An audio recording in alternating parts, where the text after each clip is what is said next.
दिवाळीच्या साधारणतः म्हणजे दिवाळी म्हणजे लक्ष्मीपूजन जे असतं ते अमावस्येला असतं आणि त्याच्यानंतरचा 11वा दिवस ज्याला कार्तिक एकादशी असं म्हणतात. म्हणजे आपल्याकडे आषाढी एकादशीपासून चातुर्मास सुरू होतो.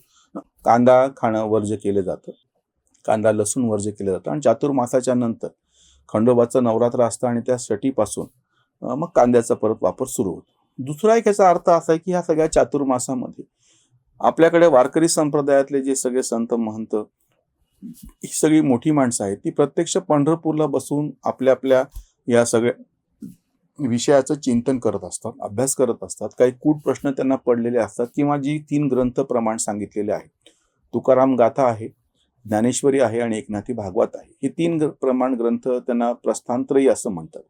हे ग्रंथ आणि इतर जे मान्यताप्राप्त संत आहेत त्या सगळ्या संतांचं जे काही लिखाण आहे त्याच्यावरती चिंतन मनन, त्याच्यातले कूट सोडवणे असं सगळं एकत्र बसून हे करतात. आणि आधीच्या व्हिडिओत आम्ही जसं म्हणलं होतं त्या पद्धतीनं जसं शेतकरी आता इथून पुढे खरीपाचा हंगाम संपल्यामुळे इतर काही गोष्टी जो अडकलेला असतो मोकळा होतो, त्याच पद्धतीने हे पण सगळे संत महंत विशेषतः वारकरी संप्रदायाच्या दृष्टीने ही फार महत्वाचं आहे. ती जी एकादशी आहे आषाढी एकादशी तिला देवशयनी एकादशी असं म्हटलेलं आहे की आता देव झोपी गेले. त्याचा अर्थ असा होतो की आता बाकीची कामं बाजूला ठेवा, शेतातली कामं करा. आणि ही जी एकादशी कार्तिकी एकादशी तिला प्रबोधिनी एकादशी असं म्हटलेलं आहे. त्या प्रबोधिनी एकादशी पाशी म्हणून आता जागे झाले आणि बाकीची कामं करायची. याचा एक फार सुंदर अर्थ असा आहे की 4 महिने हे सगळ्या लोकांनी जे मनन चिंतन अभ्यास केलेला आहे, नवीन काही समजून घेतलेलं आहे, नवीन त्यांच्या आकलनात भर पडलेली आणि आता उरलेले 8 महिने त्यांना देशामध्ये फिरायचं आहे आणि प्रबोधन करायचे. प्रबोधिनी एकादशी आहेत. कार्तिकी एकादशीच्या नंतर प्रबोधिनी एकादशीच्या नंतर भजन कीर्तन करायला हे सगळे गावोगाव आता फिरायला निघणार आहे. ह्याचा दुसरा एक फार सुंदर अर्थ असा होतो की आपल्याकडे मौखिक परंपरा आहे.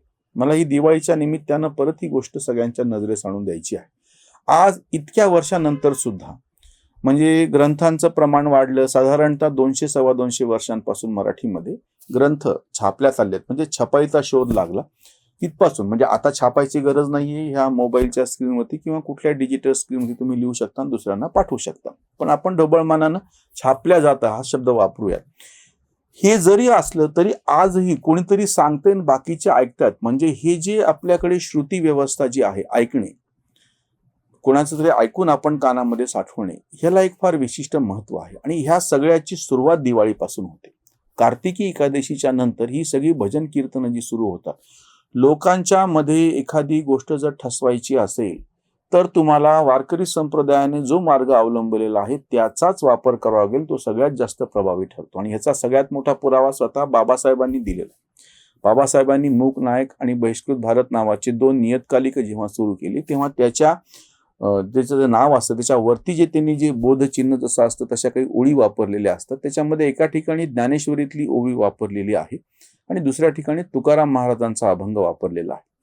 त्यांच्या अनुयायापैकी एकानं विचारलं की ज्या हिंदू धर्मावरती तुम्ही कडक टीका केली, ज्या सगळ्या चातुर्वर्ण धर्म प्रधान असलेल्या धर्मावरती तुम्ही टीका केली, त्याच परंपरेतल्या त्या संप्रदायातल्या ह्या संतांच्या रचना का वापरतात?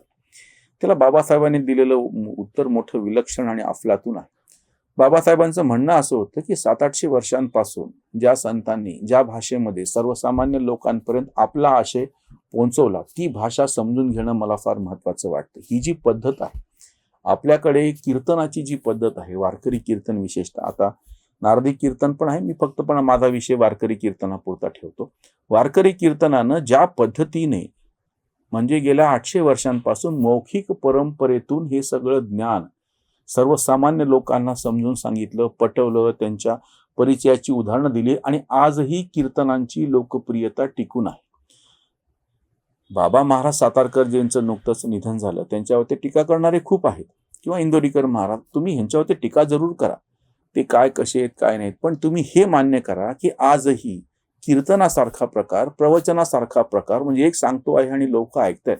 आज तुम्ही ज्या स्टँडअप कॉमेडीच्या नावानं कौतुक करता हे सगळं स्टँडअप कॉमेडी, एका अर्थाने स्टँडअप कॉमेडी सोडा एक पात्री प्रयोग येतो. कीर्तनाला जेव्हा तो उभा राहतो तेव्हा त्याचा आवाज चांगला असायला पाहिजे, त्याला टाळ चिपळ्या वीणा म्हणजे संगीताची जाण असली पाहिजे. ह्याच्याशिवाय कीर्तन करता येत नाही. आपल्याकडे नादब्रह्म म्हटलेलं आहे विठ्ठलाला. आणि ही सगळी जी सुरुवात होती ना ती ह्या प्रबोधिनी एकादशी पासून, कार्तिकी एकादशी पासून सुरुवात होती. दिवाळीतला हा पण एक महत्वाची बाब आहे जी विसरल्या जाते. आपल्याकडे ही जी सगळी 4 महिने ठप्प असलेली जी कामं असायची आणि त्या सगळ्यातून मोकळा झाल्याच्या नंतर शेतकरी जे आणि तुमच्या बरोबर लक्षात येईल की इथून पुढे नंतर वेगवेगळ्या ठिकाणचे उत्सव, जत्रा ह्या सगळ्या सुरू होतात. जेव्हा मोठी पेरणी होती म्हणजे दुसरी रबीची पेरणी होती बाकीच्या शेतकऱ्यांच्या, मग त्याच्यानंतर मग तो एक शब्द इंद्रजित भालवांच्या कवितेमध्ये आलेला आहे. खळे दळे उरकले झाला कुणबी मोकळा, वाऱ्या वाहुटळी संगे उडू लागला पाचोळा. आणि त्याच्यानंतर कसे जत्रेचे दिवस सुरू होतात, म्हणजे तो फाल्गुनाच्या नंतरची गोष्ट आहे. पण त्याच्यातला एक भाग जो सुरू होतो तो आत्तापासून सुरू होतो. त्याच्यामुळे तुमच्या असं लक्षात येईल की मोठ्या प्रमाणातले ग्रामीण भागातले जे सण उत्सव सण परंपरा आहेत, ज्या पोळ्याच्या नंतर म्हणजे आणि आता विशेषतः दिवाळीच्या नंतर सुरू होतात. कारण की दिवाळीच्या नंतर एक जो कोरडेपणा वातावरणामध्ये आलेला असतो, वावरायला सोपं झालं असतं. आपल्याकडे उन्हामध्ये नंतर काम करणं मुश्किल होतं. आताचा जो हा 3-4 महिन्याचा सुखवह कालखंड आहे, साधारणतः ऑक्टोबर, नोव्हेंबर, डिसेंबर, जानेवारी, फेब्रुवारीपासून ऊन तापायला सुरू किंवा फेब्रुवारी पण पकडा, हे 4-5 महिने आपल्याकडे असे आहेत की जे वातावरण अतिशय सुंदर असतं. याची सुरुवात नेमकी दिवाळीला होते. त्याच्यामुळे आपल्याकडे एक म्हण आहे की पावसाळा रोगी उन्हाळा जोगी, म्हणजे काहीच कशाचीच गरज वाटत नाही, लाही लाही होते कपडे माणूस अंगावरती ठेवत नाही, म्हणून उन्हाळ्याला जोगी म्हणलेलं आहे. पण हिवाळा भोगी असं म्हणलेलं आहे. आणि हा जो हिवाळ्याचा कालखंड आहे तो अतिशय सुंदर पद्धतीने जो सुरुवात होती त्याची ते दसऱ्याच्या नंतर म्हणजे किंवा दिवाळीपासून, म्हणजे दिवाळीचा हा पण एक अर्थ आहे की दिवाळी एक दरवाजा आहे. दिवाळीतून दरवाजा उघडला की इथून पुढे एक 3-4 महिने अतिशय सुंदर असे सगळा कालखंड सुरू होतो आणि तेव्हा चित्तवृत्ती अतिशय प्रसन्न असतात. त्याच्यामुळे हे जे प्रवचन कीर्तनाची जी परंपरा प्रबोधिनी एकादशीच्या पासून सुरू होती त्याचं कारण महत्वाचं ते आहे. तेव्हाचा जो कालखंड आहे तो अनुकूल आहे. तेव्हा तुम्ही जे काही व्यायाम करताल, जे काही चांगलं खाताल, त्याच्यामुळे तुमचं शरीर स्वास्थ्य चांगलं राहील. आणि नंतर आपल्याकडे जे सांगितलेलं आहे की मन तुम्हाला चांगलं ठेवायचं आहे, हा देणारा संदेश हा दिवाळीचा एक महत्वाचा मुद्दा आहे की प्रबोधिनी एकादशीच्या नंतर कार्तिकी एकादशीच्या नंतर ह्या सगळ्या प्रबोधनाच्या परंपरा सुरू होतात. आणि दुसरी एक गोष्ट अशी आहे की आपल्याकडं हे कोरडेपणानं सांगितलेलं नाहीये. ही जी सगळी भजन कीर्तनाची परंपरा आहे की जो व्हिडिओ आम्ही यापूर्वी केला होता की दिवाळी पहाटच्या निमित्तानं किंवा दिवाळीचे संगीताचे कार्यक्रम होतात त्या निमित्तानं, तुम्ही एक लक्षात घ्या, ज्या मी आता कीर्तनांचा वारकरी कीर्तनांचा प्रवचनांचा उल्लेख करतोय, भजनाचा उल्लेख करतोय, ह्या सगळ्यातून म्हणजे हे सांगीतिक आहे. आपल्याकडं नुसतं कोरडं कीर्तन सांगितलेलं नाहीये, हे सगळं सांगीतिक आहे. ही जी सगळी समृद्ध परंपरा जी आहे ना ती अशी नुसती नाहीये.